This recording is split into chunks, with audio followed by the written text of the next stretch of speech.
A speak, B speak. We're speeding in action. Ready? First, I want to talk about like um, the history and the importance of like marching bands in the HBCUs. Kind of like, like just kind of even from TSU to any other standpoint, but just kind of like, what do you think the HBCU marching band legacy is about? And history is about that. HBCU marching bands is essentially about us. It's about our people. It's about our culture. Like when we talk about most of our bands and the origin of them, coming from different styles of music that we've played, and kind of taking that. I guess you would say just standard militant style of band that was prominent in the early 1900s and even coming out of 1800s too. But that style of band and putting our own spin on it. A lot of our predecessors and forefathers really took a step out to add popular music into the band field and bringing dance and the different things that make us who we are into the culture. And that's really, part of our lineage as far as, taking it from what might be the norm and making it our own. Also, kind of getting a little bit deeper into that, especially with schools in the South. So our band directors and our predecessor band directors, a lot of them went to HBCUs initially, but they couldn't go to these schools to get their master's degrees or to further their education. So they had to go up north to your Michigan and Ohio State, just the different type of places outside of the South. And a lot of times the South or the state would even pay for them to go up too. But go out of the South, learn, go to these other programs, and then they were bringing back culture, but also adding their own flavor and our flavor to the culture. And now you see, these different HBCU bands today, with TSU being one of, I think, even the early prominent bands. Like the AOB was the first band to be on national television for an NFL game. It was, I think, the year before the Super Bowl, so the National Football Championship, before it became the Super Bowl. We played at the inauguration for Kennedy, and for that one, I think that we had to represent the Virgin Islands because we were black, and I think our bands too have really just made a wave in the country and breaking down barriers and getting us to where we are today. Do you think that what are some of the challenges like with what you think with when you have that many kids in the band? What are some of the challenges that you see that you think? I know a lot of times you may have like home issues that they bring into the room and all that, but how do you kind of like I guess the question I'm asking is how do you get them to be that unified? When you do have that many random situations going on with people. For sure. So yeah, as with any group and dealing with that many people, you're gonna have your challenges because let's say the band is 250 a certain year. You have 250 individuals. Then even the band staff, add on that, and we all have our own lives, own issues, own things. So, band and what we do is our unifier. And, it really becomes a family. And I heard some of the students talking before, and this is stuff that we preach, talking about structure and discipline, and we have systems in place. And all these things, I think, is really what helps us to kind of stay together by having discipline, by having structure, by putting systems in place that work. Also, I mentioned family. I think that because we pour into each other and we take it even beyond the music. Like these people are literally family. Once you step foot on TSU's campus, once we start to work together, we spending those hours together, we're learning each other. We make sure everybody learns each other's name. We make sure we learn everyone's names and where people are from. And it just becomes a family beyond that. And imagine, going 4 or 5 months from August to, January, and you see each other every day, hours upon hours. You're expressing yourselves together because music is expression. So you're vulnerable in that sense as well with each other. Spending all that time creating, sweating, getting yelled at, whatever the case may be, is celebrating all that together. It really helps us to be able to move as a unit because we start to think on one brain. I think that you being a musician yourself channels, it helps you channel different energy than if you wasn't. I know some band directors, they're directors, but I don't know if a lot of them have been great musicians. Some of them, in and out, but I consider you a great musician. But do you think that that helps you relate to the kids in a different aspect? I do. And that's in I guess this thought, being a musician first and a performer musician, someone who still plays and all that, actually garners a certain respect, I think, from the students. When you can pick your horn up and still play, or you can understand it on a different level. And this is no knock, but it does get to a point sometimes for band directors where their pedagogy, what they're doing, the teaching, the art of teaching, that becomes the only thing. And no knock, but for me, I do think that continuing to play, continuing to up my own musicianship, and you have to do that with your pedagogy too. Your teaching, you have to continue to develop that as well. But for your students to really lock in, I've seen even a difference over the course of the past few years. I've always played, but since we started Brassville, our brass band, and we've started to make waves, students are seeing also different possibilities, asking different types of questions. So absolutely, I think as a musician, continuing to develop and letting the students see that is a big up. You know what I mean? It helps. What's the most challenging thing you faced being a director of this band? Like, what's the most challenging thing? I'm gonna have a couple most challenging things. I think for one is just balance. And this is me as a director being very transparent, when it comes to just balancing life. Like I have a beautiful wife. I told you I play in the brass band, Brassville, and this is a professional group, you know what I mean? It's not for play, you know what I mean? So that takes time, it takes effort.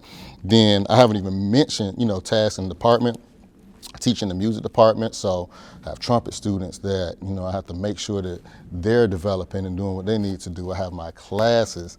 I have to make sure that those things are going well and they're learning what they need to learn, because I'm teaching the next generation of band directors. So I have to really pour into that and make sure that they're getting what they need. And still yet I haven't even talked about taking a break for myself. You know what I mean? So you have all these different things that are going, and I'm sure I'm leaving some things out.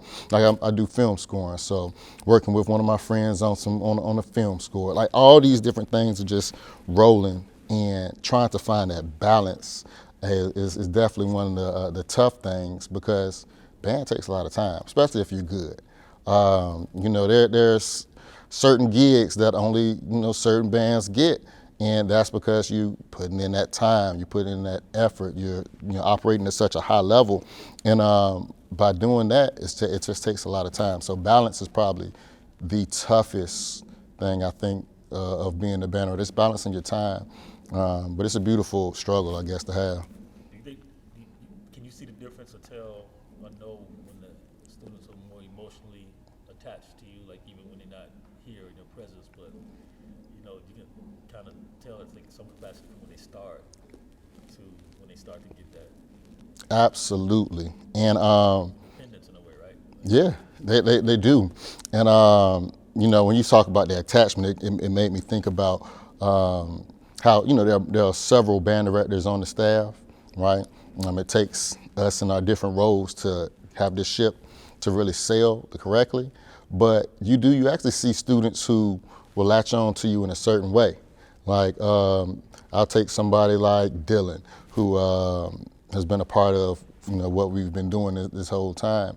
And somebody like Dylan, I can tell that he's listening to what's being said and he's latching on to those things. And you can see that start to turn into him developing even more confidence, developing skill. Now Dylan is a leader in the band. You know what I mean? He's gone from this little guy from one of the country towns in Tennessee to now being a leader in the biggest organization on TSU's campus. So yeah, definitely. I see that happen all the time. I saw that with Logan yesterday. She said Oh my God. And how much you meant in the school and the family meant to him.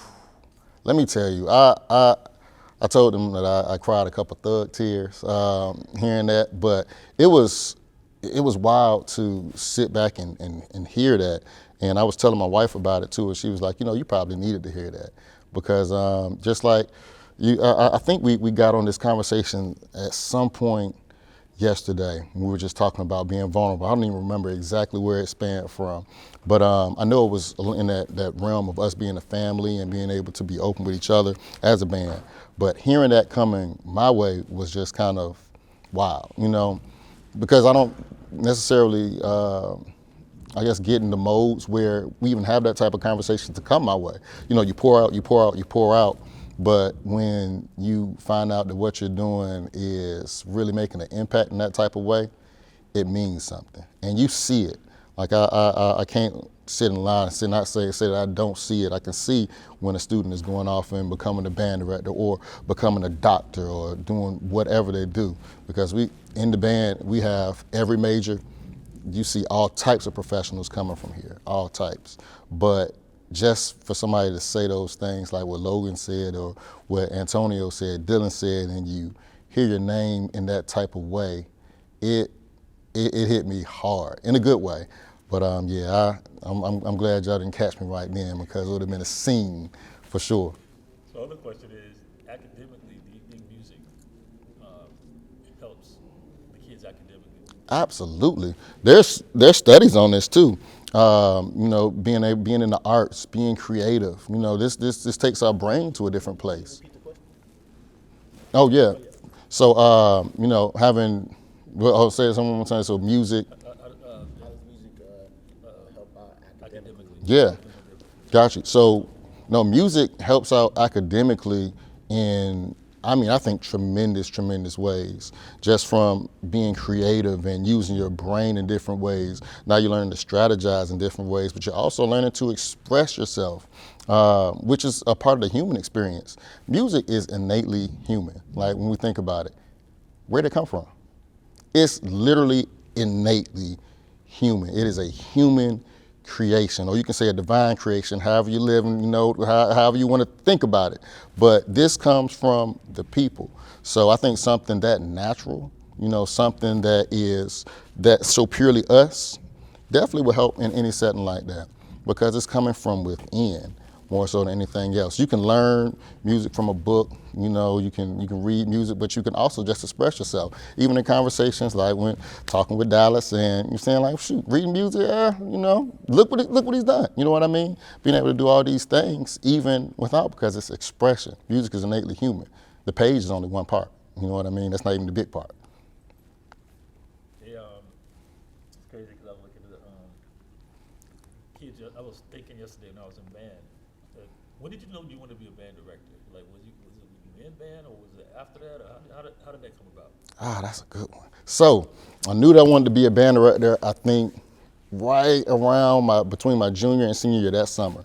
So I love music. I've loved music my entire life. Started in music in elementary school, joined the choir when I was a little kid.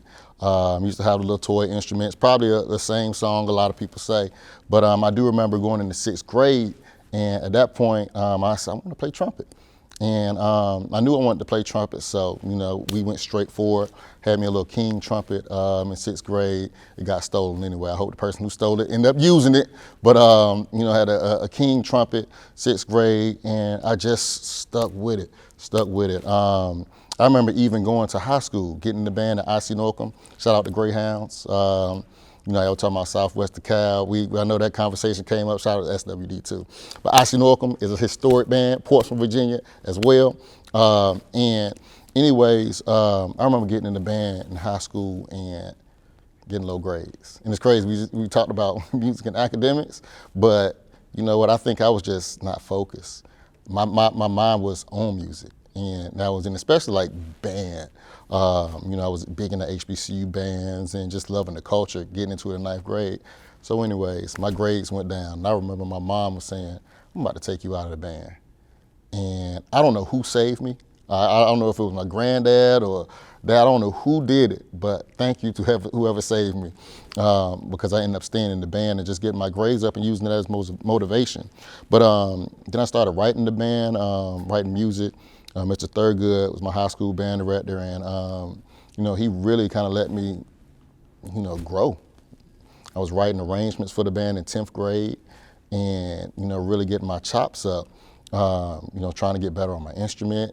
And at the same time, I was also in journalism. So, you know, I'm a big culture guy. So I'm like, man, I don't know, I think I might want to write, you know. I would love like Vibe magazine, all that type of stuff. So, well, I think I might want to write, you know. And I remember going to a journalism camp. I actually went down to FAMU for a journalism camp my 11th grade summer. And my aunt Athelia, she worked for the Washington Post, ESPN, all these places for years. She hooked it up for me. And anyways, I was down there and working on editing the paper. And I remember hearing the band, this was summer band camp that they were having outside.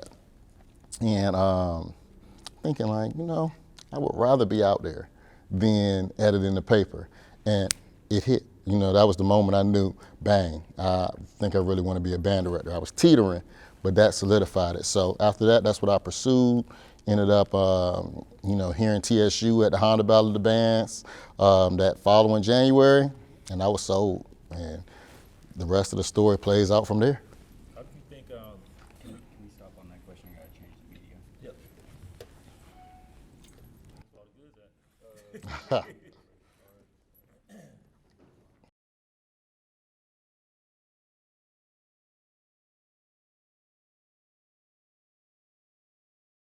all good. That.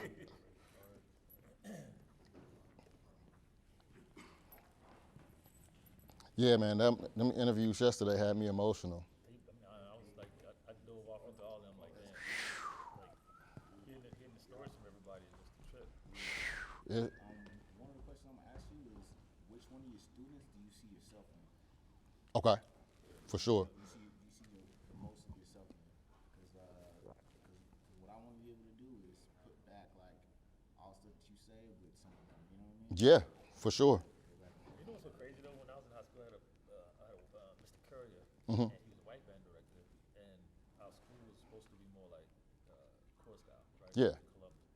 But Carver and more the black schools and high schools was doing all the black core style shit, right? Yep. We used to like marching Blue Devils, and I put this in drumline too, but the real story was he wanted to win this competition. Mhm. I had control of the drum line just on some like, not even just on some cool shit. Yeah. Like, it was just because I was fun with them, you know. Sit around and do stupid shit like that. Boom, boom, boom, boom. And then when Mr. Curry said, "All right, everybody, drums up," I'd be like, "Nah." Drums up. So he's like, "Dallas, come on, man." But I told him that time, I said, "Look, man, these schools are killing us. Like, we go to the games and we playing like this, and they're playing that shit. Mhm. Why don't you let us just battle the drum line one time? Let's Yeah. just take all this battle the drum line one time." He didn't have no connection to the culture, Mhm. which was weird. It's tough. You know what I'm saying? It was so weird to have our band was mixed, so it wasn't all black Okay. or white. It was all mixed band, and their bands were predominantly black bands. Mhm. And he told us, I said, "Well, let us just go and take it to the park, and just let us just go every drum line to drum line, so just for us. So we Yeah. feel like, and then I'll stop all this bullshit I'm doing." Like I need my outlet, man. That's when we had the so we had the drums, we had the fire extinguishers on the side of ours. Woo. So when we hit the basically start fucking fighting. We tore up the drums, tore up every fucking thing. Cause still you got a all black drum line. Oh yeah. I ain't having it. Too. Yeah. As soon as they didn't even know the little canisters work, but you know, we just hit the thing on the side. And all that shit came out. Oh, that's wild. But it was, You need a video of that. it was such a cultural disconnect. I mean, Coach Mr. Curry was off his rock. Just like he didn't want black people to go do. Fucked up everything. But That's a wild story though. it's a trip because he just didn't have any, you know. So it's see bands that even doing Morris Brown and doing drumline. Yeah. See a lot of the doctors and stuff, directors were dealing with. They had that different thing with the band. Mm-hmm. They had that like almost like lean on me. Yeah. And I seen the same thing with you when they talking to the kids and how they like respect you. Mm-hmm. And that's what I was saying. That's a whole nother dependency upon itself. Like, Yes, and it goes beyond them being in school too. Like I'm sitting and talking to one of the young alums. He's like 23 or 24 now, something like that. And he's coming in like, Prof, can we talk? Boom, we sitting down, and he's spilling the same way, you know, looking for the same type counsel as if it was, you know, 6 years ago, and he was 18 coming to see me. Like, it doesn't stop. Dr. McDonald can be like that. Like, he was my band director too. You know what I'm saying? Like, we worked together, but Dr. McDonald was your band director? Dr. McDonald, You didn't go here, or did you? yep, I went here. So I went to TSU for undergrad.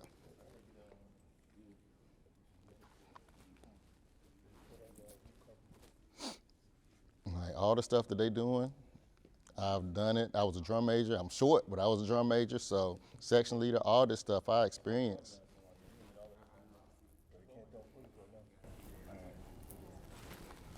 Both cameras are speeding. Ready? You ready? We used yours yesterday, right?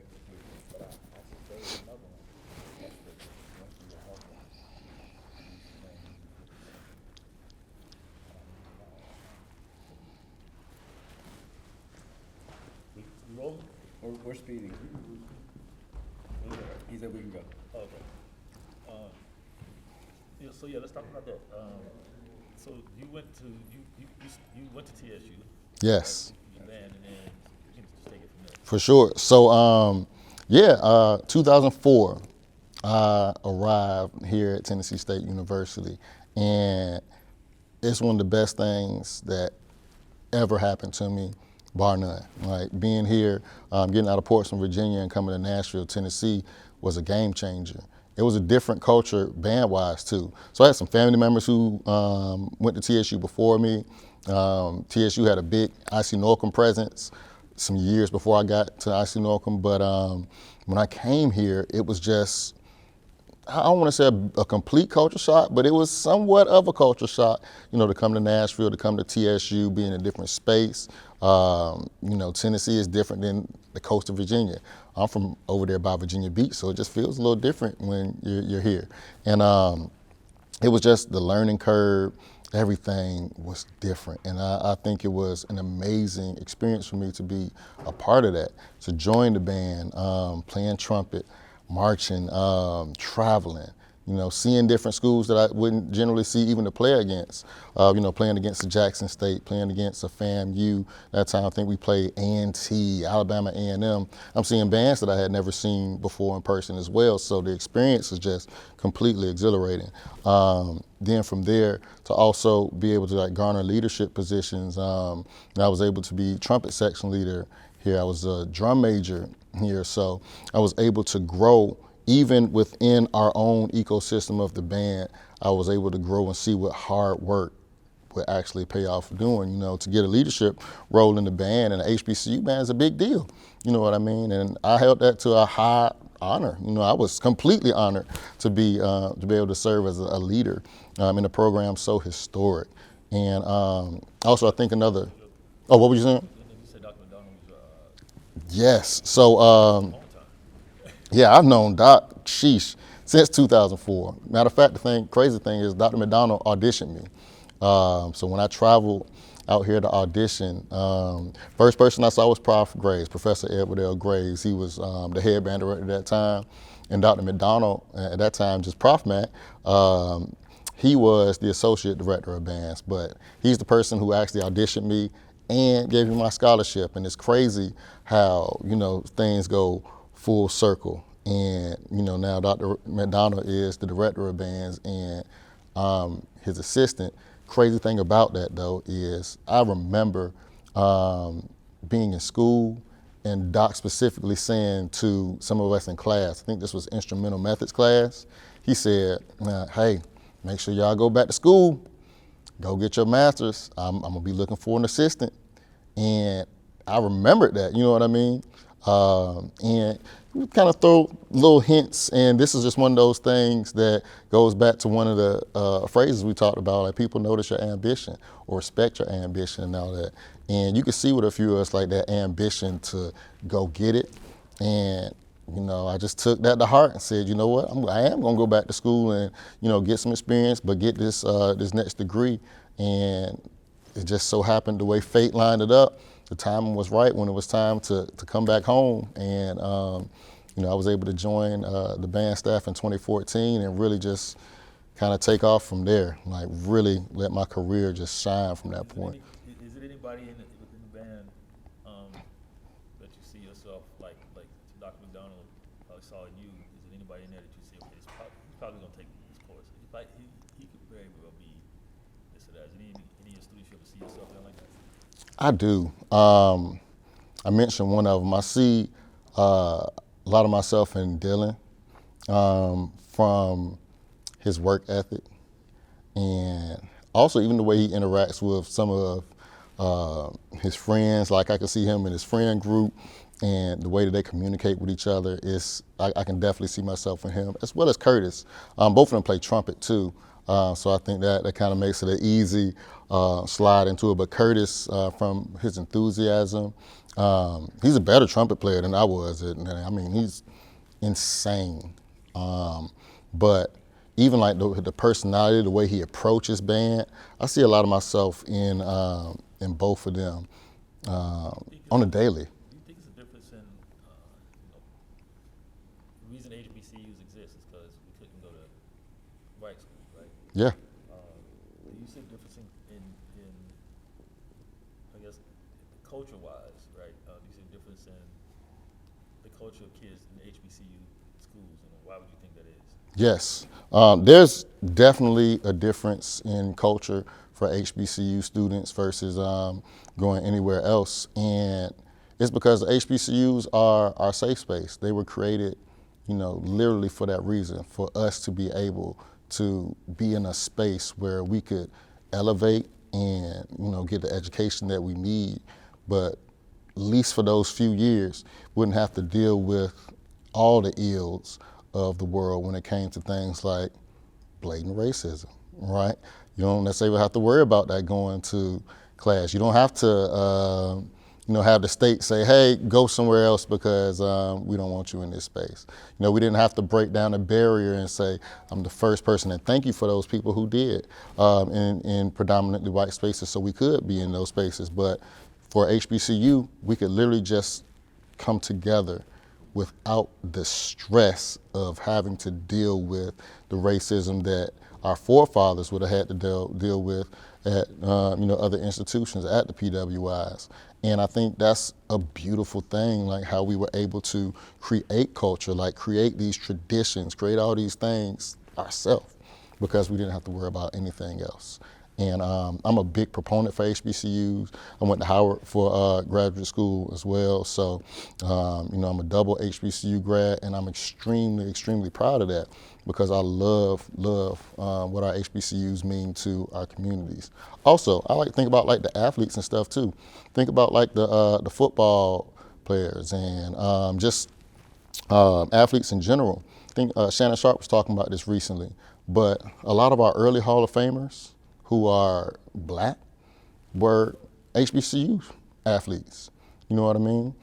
We got Ed Too Tall Jones, Claude Humphreys. They were right here at TSU. They didn't, you know, a lot of these other spaces wouldn't have had them.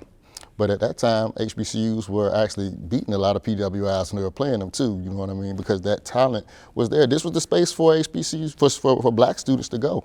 So anyways, our HBCUs really paved the way. And when it comes to band, no knock, but it's nothing like a HBCU band, so it's just not even close. And what, Tell us one of the great memories that you had throughout like a classic. Oh man, You probably got a bunch. I do have a bunch. I have a bunch from, the early days of being in the band, and Southern Heritage Classic was my favorite. And, sitting and playing in the fifth quarter for 45 minutes, then you're looking in this an hour, your lip shot, but you're rolling, you know what I mean? Like just those memories are very, very fun. I have a fun memory when, I think it was Southern Heritage Class, maybe 2015, and the band just performed so well, but they felt so good about it being the preparation of it. I remember walking in like Golden Corral, and they just gave a standing ovation because they were just so excited about the preparation we had to get to that. After we finished and they performed so well, they just felt so good. So that's a fond memory. But I also have fond memories of performances even outside the classics, like playing for President Barack Obama and First Lady Michelle Obama at the White House. You see everybody.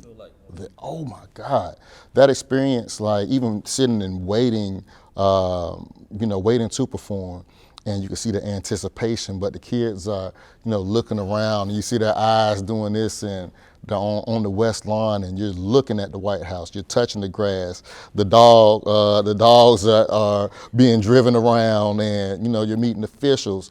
They had some, people in some high-ranking officials, can't even remember their titles, but coming out talking about internships for students, like all types of stuff. So the kids, it was amazing to see their faces. And then when President and First Lady Obama came out, it was completely over. You see the shock and the jokes going up through everybody's body, and just the pure elation that was on their face. So those type moments are insane, but it's hard to even completely express because they mean that much. We just did the Rose Bowl. Kids, first time on the plane, you know what I mean?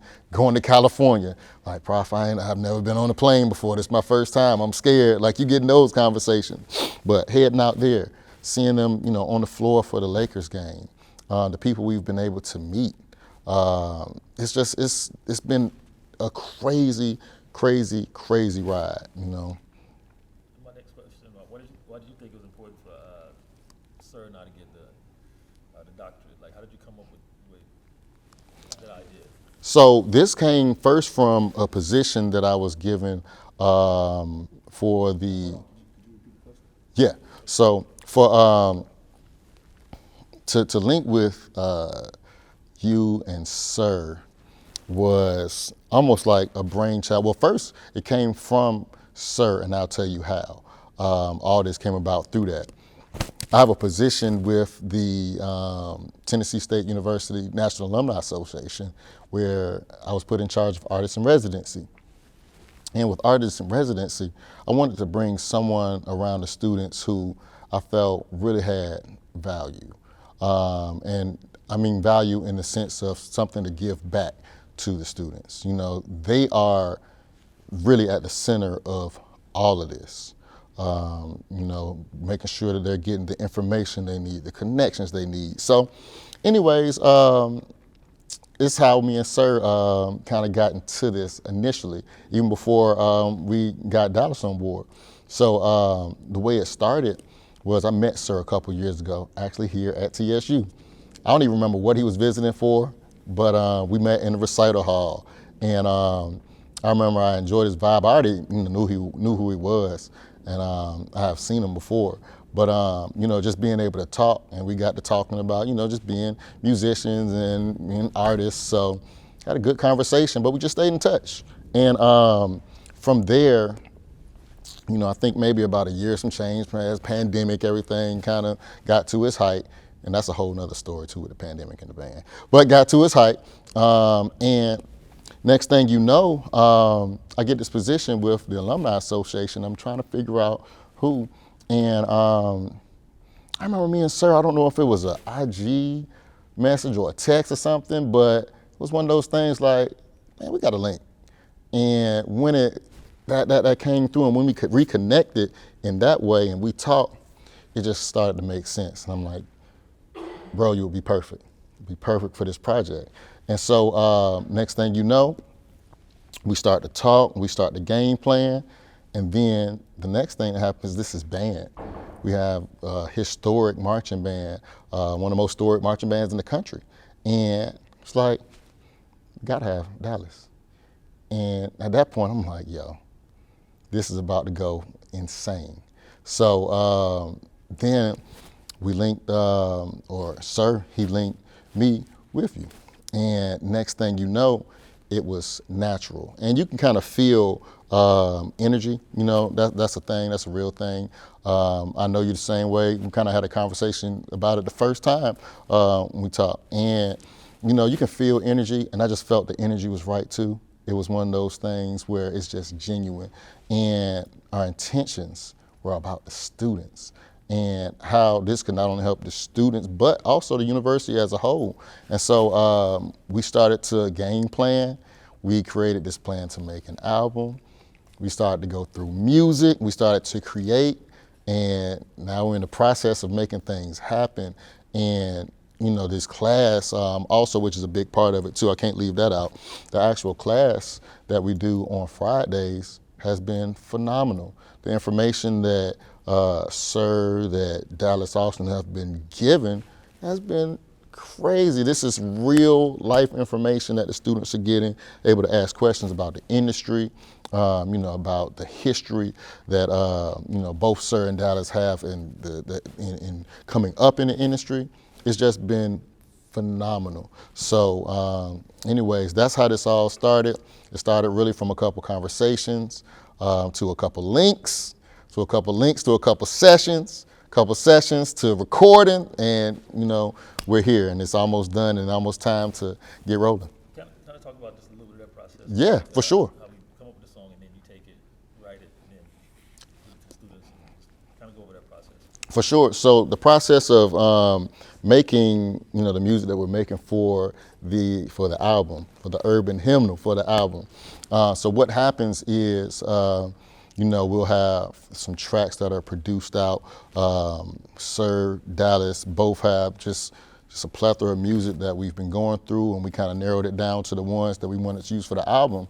From there, we'll have some sessions. We'll either put some, melodies on. We'll lay some mock verses or choruses, the whole nine. After that, I'll take the track and I'll arrange either some of the track itself, and then I'll also add, new lines and give it new flavor, give it band flavor on top of that, so I can have like our own TSU stamp on top of what's going on. Even to the point where some of them I've like written some, intros or outros to a song that is just solely band. So we just put our own touch on it, really add that HBCU flavor, add some new lines, horn licks, all those things that will make it familiar to the listeners. That when they hear the song, not only will they hear the artist, not only will they hear the 808s, not only will they hear the snare and the kick in the studio, but you'll also hear the snare and the bass from the band. You'll also hear the horns, you'll hear the woodwinds, you'll hear all these things that'll be so familiar to my HBCU band fans, and it'll be new for the folks who haven't followed the HBCU bands yet. So, gotta ask you this question, it's kind of a backtrack question. How For sure. did you keep the band together during the pandemic? Like how did y'all, what was that like? Band in the pandemic was extremely tough. I actually think we were one of the only bands fully functioning, coming out of, 2020? So maybe spring 2021. I think that's when the world was still a little crazier than what it is right now. So anyways, that first semester in the pandemic, everything shut down, virtual class completely. We're trying to figure out the world. And as a band director, your class can't necessarily be virtual. That's just one that doesn't really work in that way. You can't have, 270 students all playing at the same time, making music together that way. So it was extremely tough that semester. And that was one of those semesters we just had to figure it out as we went to get through. But that next semester, on campus, I believe it might have been just us and maybe like football team, few other organizations. It definitely wasn't the whole student body. So we were on campus and we were having a spring football season.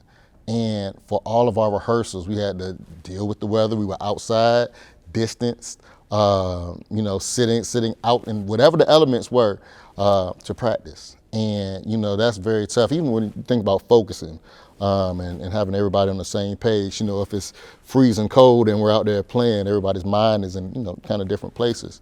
But we fought through it.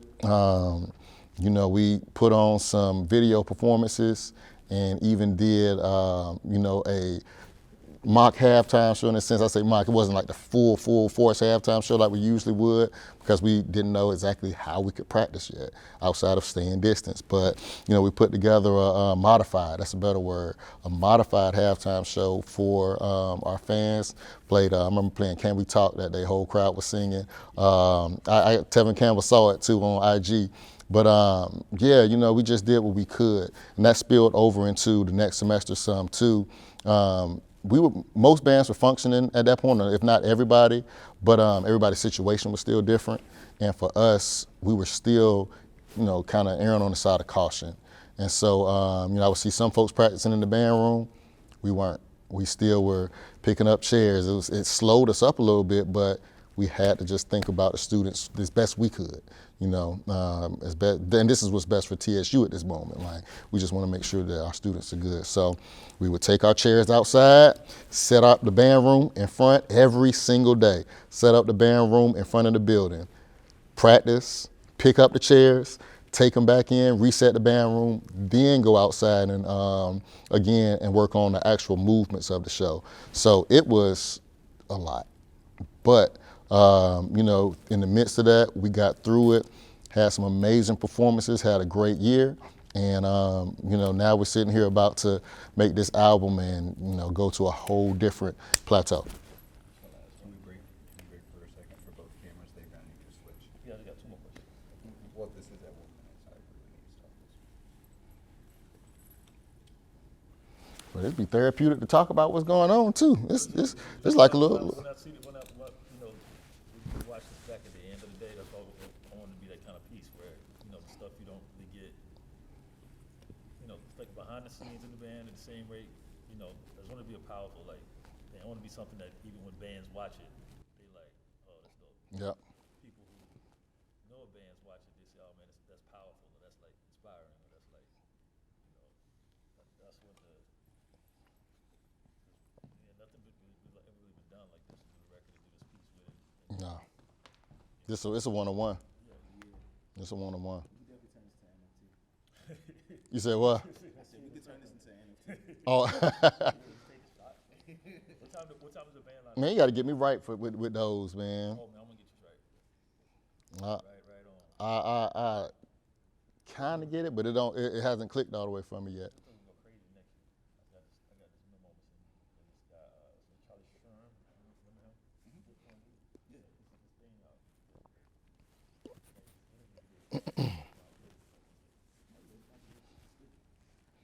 They just start taking so long. This one's about to go like 100K. That's what I'm saying. Guaranteed. Because of all the stuff happening with West China and all that. I can't believe this shit's still going on. I can't believe it's still. What's the fucking point? Like, you No clue. Fucking place. 40 days of tearing up the place, and then what you gonna do with it? Like, do I go back and spend billions and billions and billions of dollars restructuring for years? Just the human aspect of it, man, is. So inhumane. Oh. They start showing a lot of it now. I think because it start getting real rowdy. Stuff they be showing on Twitter and stuff, like they're trying to rape the women and pulling their tongues out and crazy shit like that. Yeah. I can't even. Once you over in that mind state for too long, like it's a different story if you go in there for a couple of days and getting out. But Yeah. you start living in it, you start going crazy. You start like Yeah. It's literally insanity in real time. yeah, 'cause they're living in it. They're still sitting there, Whew. as much as they're Russia's mad at you being a Russian soldier, and then having your man right here get hit, pow, his body blow up. Then you want to go attack them even worse. So they ain't just like they're taking up Ukraine fucking them up back. Yeah. Them getting good shit. It's like, That's the Ukraine and Russia. so everything. I don't know why we going over there. Man. Only reason they're going there is because of NATO, and because also, Technically, we're not even part of NATO. no, they not part of NATO. Because we just going over because if that motherfucker start running wild, then we need to be prepared. Because you don't know what he want to use cannon over there with now. But we got troops in Kuwait. Both cameras are ready. I can roll on if you guys. one question I wanted to ask you was, in a band, how much is discipline important? Discipline is everything in the band. Discipline is literally everything. I think that's one of the biggest takeaways for students going into their professional lives too, coming out of the band. But just imagine you're trying to get somewhere with 250 people. If you don't have discipline, y'all not leaving on time. If you don't have discipline, everybody not gonna be off the bus in uniform the same exact way, lined up, with spats on, with their gloves on, instruments shined, and standing at attention, when you ask them to, without discipline. It's not happening. Discipline has to be instilled. Every good band has discipline. Discipline is gonna show up in your sound, right? That's everybody playing it the same way. That's discipline, you know what I mean? Everybody snapping their instruments down, that's discipline. Everybody going to their knee the same way, discipline. And it's aligned with precision and all those things, but discipline is at the core of all of that. But that also goes outside of the classroom, goes outside of the band into the classroom too. Being disciplined enough to get your work done, while you have a break in the middle of the day. Because when 6 o'clock comes, you're at band practice. So having the discipline to go and get what you need to get done beforehand. I'm very, very much a proponent of having really good discipline. And, thinking about Dr. McDonald, again, my former band director, now colleague, but that was always his thing too. When you get that stern look, or you get the yell with the bullhorn, or the finger point, those things are not for no reason. Those are to instill discipline in the band and really get us to be able to move the same way. I always like to say that when we're in the band, we got to operate off one brain. It's 250 people, it's 300 people, however many folks that's out there. But when we're a unit, you just see the TSU Aristocratic Bands. That's one unit. We have to operate on one brain. If we're not disciplined, then we can't operate off that one brain. What do you want your students to take away from, as they graduate or as they go on from this point? What do you want them to take away from being in a class with you, or just being in this experience period? What would you hope they take away from it? You know what? I have two answers for that. I think the first answer is take away what you need. You know what I mean? Whatever it is that we're given that you need it and what you need it the most, take that. To go more specifically, I want them to take away a good experience. I want them to go away knowing that they were loved. You know what I mean? This is outside of content, knowing that you were loved, knowing that you were a part of something bigger than you. That's what we like to say. We say that 10 stayed across your chest is bigger than you, knowing that you now represent something that's bigger than just you. You know what I mean? You're attached to something that's very positive. You're attached to something that made an impact, and you yourself made an impact to help it move along, right? Help to push it forward. So definitely that. But whatever you need, if you needed, more love, more affection to you, and you got that from the band, take that. If you needed the discipline, take that. If you needed the structure, take that. Whatever it is, take that from here. Me, I met my wife in the band, so I guess that's one of the things that I got from there. But whatever you need to get from the band, because we offer so much, the experiences, the travel, the friendships, the family, the discipline, the structure, the list can go on and on and on. But all those things and whatever you needed the most, that's what I hope you got out of this experience or in class with me. I just hope you got something that you needed. That's good. How was your experience when you saw Dallas come in with the kids and stuff like that, and just so happened to have Orlando Jones on the phone, and all you guys started talking? How did it feel when that situation happened, and how the students felt? First off, when Dallas came in, I was glad that they had a chance to actually catch him in the flesh and see him in person. You know what I mean? To say, hey, this is somebody, for one, who's been pouring into you this semester already, but somebody who's done it in the industry. So to see them and to see them kind of light up like, yo, and try to connect, hey, look, I got this going on, and to see that ambition that we talked about too, it was beautiful. It really was. It was a beautiful sight to see them come up and take pictures or to come up and just talk. Beautiful, beautiful. And then with Orlando Jones on the call, that was a moment. I started texting folks then, even myself. And the first thing I said was, and mind you, I'm 35. I was in high school when Drumline came out, but I'm grown, 35. But I had a little bit of a moment. I was like, bro, that's Dr. Lee. And it was funny to hear the kids say that too, though. The kids were saying, Dr. Lee, Dr. Lee. Like, this is literally Orlando Jones.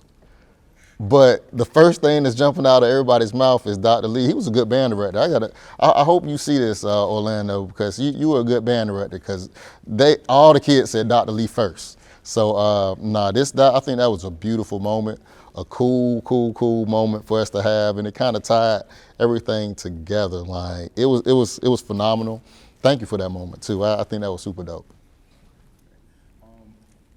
Do you try to, I mean, from watching Drumline and everything else like that, do you kind of like try to strive to be like that, like a Dr. Lee? You know what? I think Dr. Lee's character actually represents what a lot of good band directors are. And it's really in his care. And you saw that come out in the movie as well. Mind you, I saw this movie in the movie theaters when it dropped. I had the DVD. I watched it over and over again until I was like 10th grade. So now I know Dr. Lee. And Dr. Lee is, the example of a very, very understanding and caring band director. Even from the way he was in the beginning of the movie when he kind of had his way to, the students can kind of do X, Y, and Z. He had his standards, but he still let them do their thing. And I think that's a part of it too. So absolutely. But, it's like taking bits and pieces of what you see from other band directors, like how Dr. Lee portrayed that, or how Orlando Jones portrayed Dr. Lee in the movie. See how that goes? But you take bits and pieces from these band directors and you pull all that along with what you have and your own spin, your own flavor and personality, and put that out into being a band director. I can go a little bit further too with even myself. I can remember when I first got to TSU, I was more like kind of suit and tie and trying to really just fit a mold that I was pulling from some other folks. But I then kind of shifted over into just, let me allow myself to be me in this position. Keep my professionalism, keep all these things, but allow myself to be myself in the position. And I think that helped me become a better band director too. Right. Hey, which one of your students do you see yourself in? That definitely, like I see myself in like Dylan, I see myself in Curtis a lot. Really, and it's actually even more, it's so many I can pull different things from, like a Logan, and the way that her energy is always positive. Sometimes people get annoyed when you have positive energy all the time too, but that's the way I am, and I see that in Logan all the time. So it's probably something in almost everybody I can pull from, but definitely Dylan, definitely Curtis, definitely Logan, and several more. All right, what time is the band lining up? Band is lining up at 2:20 over at Hale Stadium at the Hole. Right over here?